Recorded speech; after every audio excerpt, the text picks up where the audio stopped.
Hello everyone, welcome to my YouTube channel AH help. कैसे हैं आप लोग।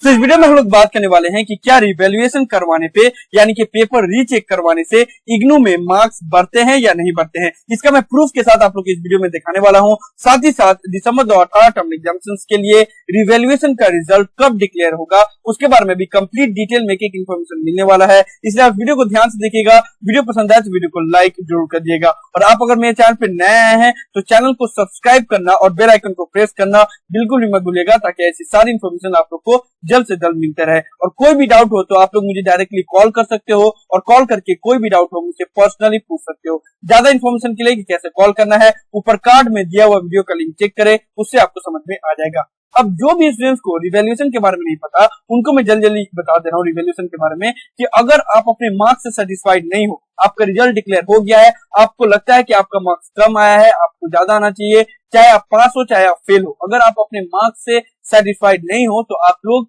पेपर रीचेक के लिए अप्लाई करते हैं, उसी को बोला जाता है रिवैल्यूएशन। अब बात आता है कि दिसंबर 2018 टर्म एग्जामिनेशन रिजल्ट का रिवैल्यूएशन रिजल्ट कब डिक्लेयर होगा या नॉर्मली कब डिक्लेयर होता है। उसके बाद से हम लोग बात करेंगे कि रिवैल्यूएशन में मार्क्स बढ़ते हैं या नहीं। मैं आप लोग को प्रूफ के साथ एक एक चीज दिखाऊंगा, ठीक है। तो पहले आप लोग ये देख लीजिए, जो आप लोग की स्क्रीन के ऊपर नजर आ रहा है ये रिवैल्यूएशन का अपडेटेड फॉर्म है जिसका लिंक डिस्क्रिप्शन में दिया हुआ है। जब रिवैल्यूएशन के फॉर्म में जब आप रूल्स एंड रेगुलेशन चेक करोगे तो रूल्स एंड रेगुलेशन में 1 नंबर पॉइंट पे ये चीज साफ साफ लिखा हुआ है कि जो रिवैल्यूएशन के लिए अप्लाई करना है वो within 1 month from the date of publication of result, यानी कि जिस दिन आपका वेबसाइट पे रिजल्ट अपडेट हुआ उसके विद इन 1 मंथ में आप लोग को रिवैल्यूएशन के लिए अप्लाई करना पड़ता है। लेकिन इस पूरे फॉर्म में, पूरे रूल्स एंड रेगुलेशन में कहीं पे भी ये नहीं लिखा हुआ है कि कब आपका रिजल्ट डिक्लेयर होगा, ठीक है। लेकिन मैं अपने एक्सपीरियंस के साथ आप लोग को बता रहा हूं तो आप लोग ध्यान से देख लीजिएगा। इससे पहले भी जितने भी रिजल्ट डिक्लेयर हुए हैं रिवैल्यूएशन का, उनका फर्स्ट अपडेट देखिए, रिवैल्यूएशन में भी अपडेट आता है जिस तरीके से आप लोग का टर्म एग्जामिनेशन का अपडेट आता है, एक update, first update, second update, इसी तरीके से रिवैल्यूएशन का भी अपडेट आएगा और आप लोग को हर एक अपडेट में चेक करते रहना पड़ेगा। लेकिन रिवैल्यूएशन का रिजल्ट विद इन 45 डेज में उसका पहला अपडेट जरूर कर दिया जाता है। जिस दिन आपका पहला रिजल्ट का अपडेट आया था उस दिन से 45 डेज के अंदर में रिवैल्यूएशन का पहला अपडेट आ जाता है। जैसे इस बार आप लोगों को पता होगा कि 15 फरवरी को रिजल्ट का पहला अपडेट आया था, तो उस हिसाब से क्योंकि फरवरी का महीना था 28 डेज ही होता है, तो 27 मार्च तक आप लोग का पहला अपडेट रिवैल्यूएशन का आ जाएगा। लेकिन ऐसा नहीं है कि उसी दिन सभी स्टूडेंट्स का जिन्होंने भी रिवैल्यूएशन के लिए अप्लाई किया था उसका रिजल्ट डिक्लेयर हो जाएगा, ऐसा बिल्कुल भी नहीं है। उसका भी रिजल्ट का अपडेट आएगा। जिन्होंने मान लीजिए कि पहला जिस दिन 15 फेब को ही रिजल्ट डिक्लेयर हुआ था उसमें अगर कोई स्टूडेंट अपने मार्क्स से सेटिस्फाइड नहीं था और उन्होंने रिवैल्यूएशन के लिए अप्लाई कर दिया तो उनका उम्मीद है कि फर्स्ट अपडेट या सेकंड अपडेट में डिक्लेयर हो जाएगा। तो ये भी डिपेंड करता है कि आपने कब रिवैल्यूएशन के लिए अप्लाई किया। सपोज आप लोग को पता है कि लास्ट जो अभी अपडेट हुआ है 22 मार्च को, तो अगर 22 मार्च में किसी स्टूडेंट का रिजल्ट डिक्लेयर हुआ है और वो अपने मार्क्स से सेटिस्फाइड नहीं है तो उनका जो लास्ट अपडेट है, 1 मंथ जब उनका काउंट होगा तो 22 अप्रैल तक तो उनको रिवैल्यूएशन के लिए फॉर्म फिलअप करने का लास्ट डेट है, तो 22 अप्रैल के बाद डिक्लेयर होगा, है ना। तो इसी तरीके से आप लोग का मिनिमम तो 45 डेज लगता है और मैक्सिमम 90 डेज भी लग जाते हैं रिवैल्यूएशन का रिजल्ट डिक्लेयर होने में, काफी वक्त लगता है। तो जो भी स्टूडेंट्स अगर रिवैल्यूएशन का वेट कर रहे होंगे या रिवैल्यूएशन के लिए अप्लाई कर रहे होंगे तो उनको मैं यही रिकमेंड करूंगा कि वो लोग रिवैल्यूएशन का वेट ना करें, वो लोग अपना एग्जामिनेशन फॉर्म फिलअप कर दे। जब रिवैल्यूएशन का रिजल्ट डिक्लेयर हो जाएगा तब आप अगर उसमें मार्क्स इंक्रीज हो गया तो आप एग्जामिनेशन मत देना, और अगर मार्क्स इंक्रीज नहीं हुआ तो आप लोग एग्जाम दे देना, ठीक है। तो आप लोग रिस्क मत लेना, ठीक है। तो आप लोग को समझ में आ गया कि रिवैल्यूएशन का रिजल्ट आपका 27 मार्च को पहला अपडेट आ जाएगा, लेकिन सभी का उसमें डिक्लेयर नहीं होगा। जिन्होंने पहले अपडेट किया होगा उनका होगा। उसके बाद से जैसे जैसे आपने फॉर्म फिलअप किया होगा रिवैल्यूएशन का और जैसे जैसे इवैल्यूएशन सेंटर में पहुंचा होगा उसी हिसाब से आपका पेपर चेकिंग होगा और उसी हिसाब से आपका रिजल्ट डिक्लेयर होगा। अब हम लोग बात कर लेते हैं कि रिवैल्यूएशन में क्या मार्क्स बढ़ते हैं या नहीं बढ़ते हैं, क्योंकि बहुत सारे स्टूडेंट्स का डाउट रहता है कि मार्क्स घटते भी हैं क्या, ठीक है। तो उसका भी बारे में आप लोग को पता चलेगा प्रूफ के साथ। आप लोग देख लीजिए, ये जो आप लोग की स्क्रीन के ऊपर नजर आ रहा है, इन्होंने देखिए MT2 के लिए अप्लाई किया था, इनका 13 मार्क्स आया, ठीक है। 6 फरवरी को इनका अपडेट हुआ था, तो इन्होंने रिवैल्यूएशन के लिए अप्लाई किया तो 13 के बाद 28 मार्क्स हो गए, यानी कि 15 मार्क्स इंक्रीज हो गए इनके, ठीक है। तो मार्क्स बढ़ते हैं, ये आप लोग प्रूफ के साथ देख पा रहे हो।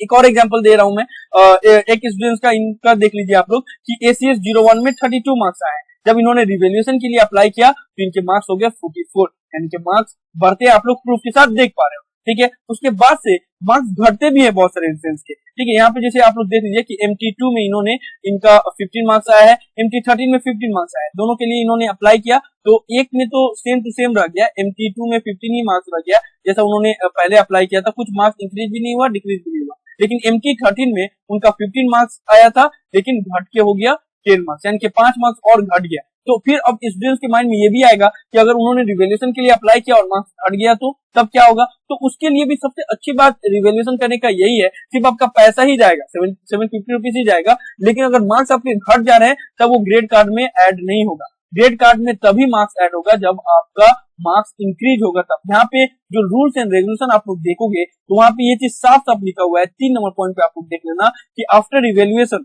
The better of the two score of original marks will be consider, यानी कि दोनों में जो मार्क्स ज्यादा आएगा उसी को कंसीडर किया जाएगा। अगर मान लीजिए आपका मार्क्स कम आ गया तो जैसा आपका रिजल्ट है वैसे ही रहेगा, अगर मार्क्स बढ़ जाता है तभी आपका मार्क्स ग्रेड कार्ड में ऐड हो जाएगा। ये रिवैल्यूएशन का सबसे अच्छी बात है, ठीक है। एक और एग्जांपल के आप लोग तौर पे आप लोग देख लीजिए एक रिजल्ट का, BSDF 101 इन्होंने इनका 16 मार्क्स आया। नॉर्मली ऐसे ही होता है कि जस्ट 1 या 2 मार्क्स से स्टूडेंट्स को फेल कर देते हैं ताकि रिवैल्यूएशन के लिए स्टूडेंट्स अप्लाई करेंगे, नॉर्मली होता है, मैंने बहुत बार देखा है, ठीक है। काफी स्टूडेंट्स के तो 0 मार्क्स से 50 मार्क्स हो जाते हैं, कितने स्टूडेंट्स के 10 से 50 मार्क्स हो गए हैं, ठीक है। तो ऐसे होते हैं, रिवैल्यूएशन में मार्क्स बढ़ते हैं, बहुत बार बढ़ते हैं और काफी बढ़ते हैं, और तभी बढ़ता है जब अगर आप फोटो कॉपी के लिए भी अप्लाई कर दोगे तब ज्यादा चांसेस रहता है आपका इंक्रीज होने का। खैर आप इन स्टूडेंट्स का देख लीजिए कि इन्होंने BSDF 101 में इनका 16 मार्क्स आया था, इन्होंने रिवैल्यूएशन के लिए अप्लाई किया तो इनका मार्क्स हो गया 32, यानी कि टोटल डबल हो गया इनका मार्क्स, ठीक है। तो इस तरीके से आप लोग सबूत के तौर पर देख पा रहे हो कि रिवैल्यूएशन के बाद मार्क्स बढ़ते भी हैं, मार्क्स घटते भी हैं, लेकिन अच्छी बात यह है कि रिवैल्यूएशन में अगर आपका मार्क्स बढ़ जाएगा तो वो ग्रेड कार्ड में ऐड होगा, अगर मार्क्स घट गया तो वो ग्रेड कार्ड में ऐड नहीं होगा। तो आप लोग वीडियो को समझ कर लीजिए, समझ गया आप लोग कि क्या क्या मैं बताना चाह रहा था कि रिवैल्यूएशन का रिजल्ट कब डिक्लेयर होगा। तो आपका 27 मार्च तक पहला अपडेट आएगा, लेकिन सभी का उस दिन अपडेट नहीं होगा।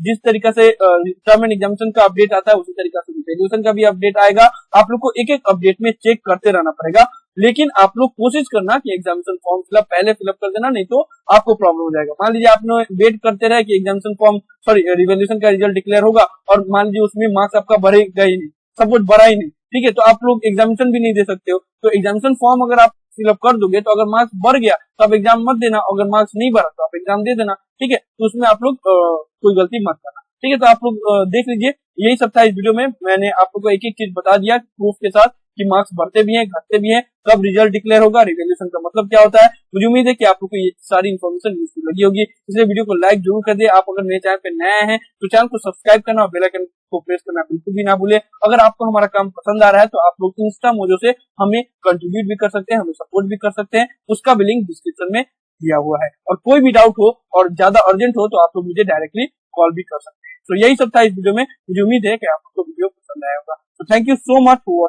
Watching this video. Have a nice day. Thank you.